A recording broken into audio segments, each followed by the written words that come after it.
نحمده ونصلي على رسوله الكريم أما بعد فأعوذ بالله من الشيطان الرجيم بسم الله الرحمن الرحيم وأقيموا الصلاة وآتوا الزكاة واركعوا مع الراكعين صدق الله مولانا العظيم۔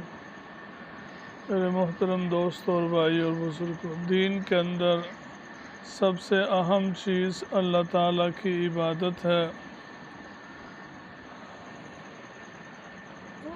اور جیسا کہ بیان ہمارا چل رہا ہے کہ جو بھی کام کیا جائے اس کو سنت کے مطابق جتنا ہوگا اتنا ہی اجر و ثواب اس کا بڑھ جاتا ہے۔ اور عبادات کے اندر سب سے اہم عبادت نماز ہے، 5 وقت کی نماز۔ اور نماز کے اندر بھی صحیح ہونے کے لیے کچھ شرائط ہیں، ان شرائط کے اندر طہارت، پاکیزگی سب سے اہم شرط ہے، جس کے بغیر نماز نہیں ہوتی۔ چنانچہ فقہا نے جو مسائل کے ابواب بنائے ہیں، سب سے پہلے طہارت کا باب رکھا ہے۔ بدن کا پاک ہونا نماز کے صحیح ہونے کے لیے ضروری اور شرط ہے۔ حدث اصغر سے یعنی آدمی بے وضو نہ ہو، باوضو ہو، حدث اکبر سے یعنی با غسل ہو، غسل کیے ہوئے ہو، غسل کی حاجت نہ ہو، تب نماز درست ہوتی ہے۔ تو ہم جس قدر زیادہ اپنی زندگی کو سنت کے مطابق بنائیں گے، اللہ کے حکموں کے مطابق بنائیں گے، اسی قدر اجر و ثواب بڑھ جاتا ہے۔ بعض دفعہ کسی انسان کو کوئی بات سنتا ہے تو وہ کہتا ہے یہ تو میں نے سنی نہیں ہے، پڑھی نہیں ہے۔ تو وجہ یہ ہوتی ہے کہ وہ علماء کرام کے پاس بیٹھا ہی نہیں، کوئی کتابیں پڑھی نہیں، اب اس نے کہاں سے سننی تھی، کہاں سے پڑھنی تھی۔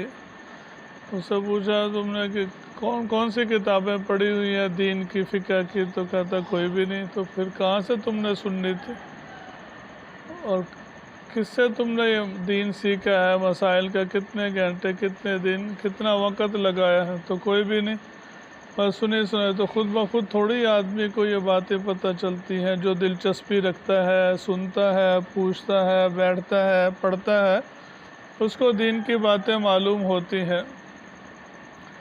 ورنہ آدمی کی اکثر حدیث میں آتا ہے کہ 60 سال عمر ہو جاتی ہے، اس کی ایک نماز بھی قبول نہیں ہوتی، اس کو پتہ ہی نہیں طہارت کا، اس کو پتہ ہی نہیں نماز کا تلفظ کا۔ نمازیں تو پڑھ رہا ہے لیکن پاکی پلیتی کا کوئی پتہ نہیں ہے۔ اس لیے جو آدمی چاہتا ہے کہ نماز کے ذریعے سے اللہ کو راضی کرے، تو اس کو چاہیے، اس کو دلچسپی ہوتی ہے مسائل سے، شوق ہوتا ہے، تو اس لیے ضروری مسائل، نماز کے آداب، سنن، مستحبات، کوئی فرائض، واجبات، اس کا جاننا ضروری ہے۔ نماز کے صحیح ہونے کے لیے جو شرائط ہیں، 13 شرطیں ہیں۔ سب سے پہلے ہے کہ انسان کا بدن پاک ہو۔ بدن پاک ہونے میں غسل کا ہونا ضروری ہے۔ غسل کن چیزوں سے فرض ہو جاتا ہے، اور غسل کیسے سنت طریقے سے کیا جاتا ہے، اس کا جاننا ایک عاقل بالغ مسلمان کے لیے انتہائی ضروری ہے۔ تو آج ہم اپنے اس مجلس کے اندر غسل کرنے کا مسنون طریقہ بیان کریں گے، جس سے آدمی پاک ہو جاتا ہے۔ بعض دفعہ آدمی تو نہا تو لیتا ہے اچھی طرح صابن مل کے، لیکن پاک نہیں ہوتا جب تک کہ ان تمام چیزوں کو ادا نہ کرے جو غسل کے لیے ضروری ہے۔ تو غسل کے لیے سب سے پہلے 3 چیزیں ضروری ہیں، ان میں سے ایک بھی رہ جائے گی تو غسل نہیں ہوگا، بندہ پاک نہیں ہوگا، اس کی نماز نہیں ہوگی۔ سب سے پہلے کلی کرنا، اچھی طرح منہ بھر کر کہ سارے منہ کے اندر پانی لگ جائے، یہ ایک فرض ہے۔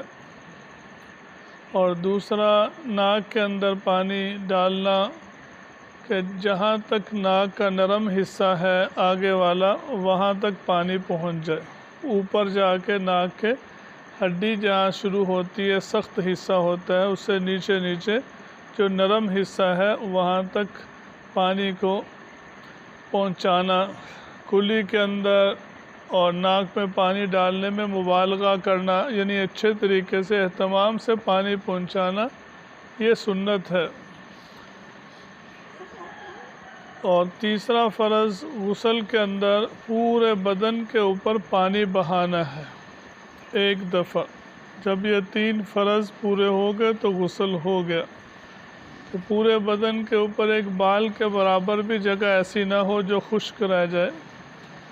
بہت سی عورتیں نیل پالش لگاتی ہیں، قرآن بھی پڑھ رہی ہوتی ہیں، نماز بھی پڑھ رہی ہوتی ہیں، لیکن نیل پالش لگی ہوتی ہے، کو مسائل کا پتہ نہیں ہوتا تو وہ ان کا وضو نہیں ہوتا، غسل نہیں ہوتا، نماز نہیں ہوتی، اور قرآن کا پڑھنا صحیح نہیں ہے، بے وضو قرآن کو ہاتھ لگاتی ہیں تو اس سے ثواب کی بجائے الٹا گناہ ہوتا ہے جہالت کی وجہ سے۔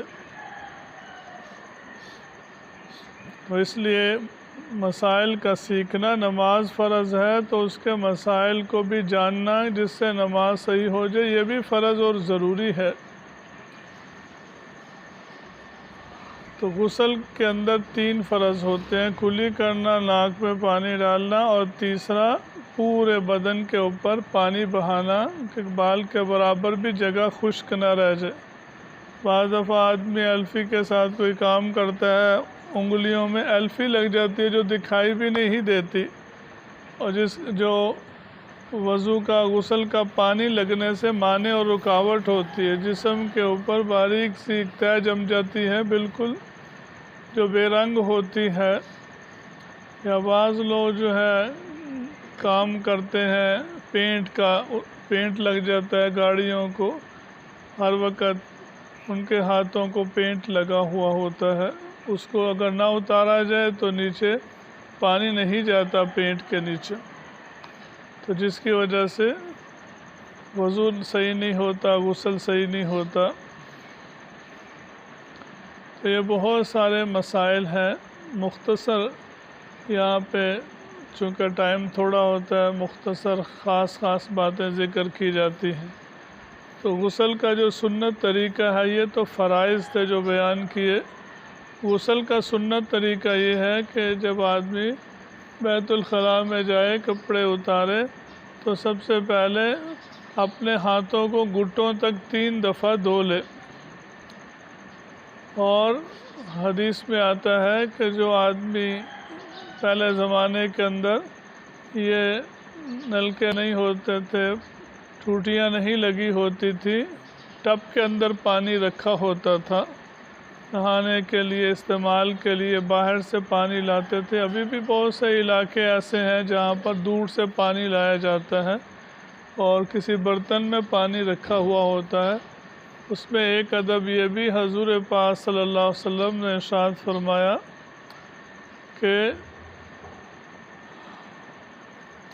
من استيقظ من نومه فلا يغمسن يده في الإناء حتى يغسلها 3 وهو لا يدري أين باتت يده، کہ جو آدمی صبح کو اٹھے تو اپنا ہاتھ پانی میں نہ ڈالے جب تک کہ اس کو 3 مرتبہ دھو نہ لے، کیونکہ اس کا پتہ نہیں ہے کہ رات کو اس کا ہاتھ کہاں پہ لگا ہے، کوئی نجاست نہ لگ گئی ہو، اور وہ صبح اٹھ کے سیدھا پانی میں ہاتھ ڈالے گا تو پانی بھی نجس ہو جائے گا۔ اب اس پانی سے وضو کرے گا، غسل کرے گا تو پاکیزگی حاصل نہیں ہوگی، بلکہ پورا بدن بھی اس سے نجس ہو جائے گا۔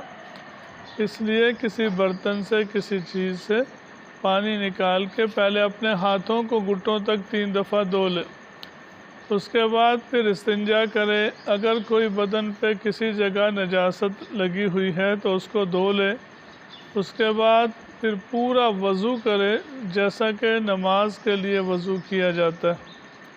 اس میں کلی کرنا اہتمام کے ساتھ، ناک میں پانی ڈالنا اہتمام کے ساتھ ہو، کیونکہ یہ غسل کے اندر فرض ہے۔ وضو کے اندر یہ دونوں چیزیں سنت ہے، لیکن غسل کے اندر فرض ہے۔ اور پھر پورا وضو کرنے کے بعد آدمی نہا لے، سر پہ پانی ڈالے، دائیں کندھے پہ پھر بائیں کندھے پر، اور پورے بدن کو ملے اچھی طرح سے، صابن ہو تو صابن مل کے پھر پانی بہا لے۔ پورے بدن کے اوپر پانی بہہ جائے گا تو اس کا غسل ہو جائے گا۔ یہ سنت طریقہ ہے۔ اگر وہاں پانی کھڑا ہوتا ہے، کچی جگہ ہے جیسے پہلے زمانے میں ہوتی تھی، آج کل تو فرش ہوتے ہیں، جو پانی ڈالا جاتا ہے فوراً ہی بہہ جاتا ہے۔ تو اس میں ایک بات کا خیال رکھا جائے کہ آدمی جب غسل کے لیے جائے تو وہاں پر باتیں نہیں کرنی چاہیے، بولنا نہیں چاہیے۔ فرشتے بھی انسان سے حیا کرتے ہیں۔ بعض لوگ باتھ روم میں جاتے ہیں، گنگناتے رہتے ہیں، اندر سے آوازیں دیتے رہتے ہیں، یہ لے آؤ یہ لے آؤ۔ تو ساری چیزیں لے کے بیت الخلاء میں جانا چاہیے اور بولنا نہیں چاہیے۔ اور جیسے پہلے بھی بتایا کہ آدمی دعا پڑھ کے جائے، بیت الخلاء میں جائے، کہ یہاں پہ جنات وغیرہ ہوتے ہیں۔ بعض دفعہ آدمی دعاؤں کا اہتمام نہیں کرتا تو وہ بھی اثر انداز ہوتے ہیں، انسان کو دیکھتے ہیں اور شرارتیں کرتے ہیں۔ بعض دفعہ آدمی کے اندر داخل ہو جاتے ہیں، جن چمڑ جاتا ہے۔ تو اس لیے حضور پاک صلی اللہ علیہ وسلم نے جو دعا سکھائی ہے، اللہم انی اعوذ بک من الخبث والخبائث، یہ پڑھ کر باہر پھر بیت الخلاء میں داخل۔ دوسرا یہ اہتمام کرے کہ بیت الخلاء میں قضائے حاجت کے وقت جب کپڑے اتارے ہوں تو پھر قبلے کی طرف منہ کرے، نہ پشت کرے، نہاتے ہوئے اور قضائے حاجت کے وقت، کیونکہ یہ ادب کے خلاف ہے قبلے کی طرف منہ کرنا یا پشت کرنا۔ شمال کی طرف یا جنوب کی طرف منہ یا پشت کرے۔ بہت سے لوگ اس میں غلطی کرتے ہیں، وہ یہ سمجھتے ہیں کہ شاید قبلے کی طرف منہ نہیں کرنا، پشت کر سکتے ہیں۔ اکثر گھروں کے اندر بیت الخلاء کا رخ مشرق کی طرف فلش کا منہ ہوتا ہے، مغرب کی طرف پشت ہوتی ہے، اور بلکہ شمال کی طرف شمالاً جنوباً بیت الخلاء کو بنانے، فلش کو لگانے سے اس کو برا محسوس کرتے ہیں جہالت کی وجہ سے۔ ہمارے یہاں پاکستان میں ہمارا قبلہ بیت اللہ شریف مغرب کی طرف ہے، اس لیے مغرب کی طرف نہ منہ کرے نہ پشت کرے نہاتے ہوئے قضائے حاجت کے وقت۔ اذا اتى احدكم الغائط فلا تستقبلوا القبلة ولا تستدبرها، فرمایا کہ جب تم میں سے کوئی بیت الخلاء میں جائے تو قبلے کی طرف نہ منہ کرے نہ پشت کرے۔ یہ بھی ایک ادب ہے۔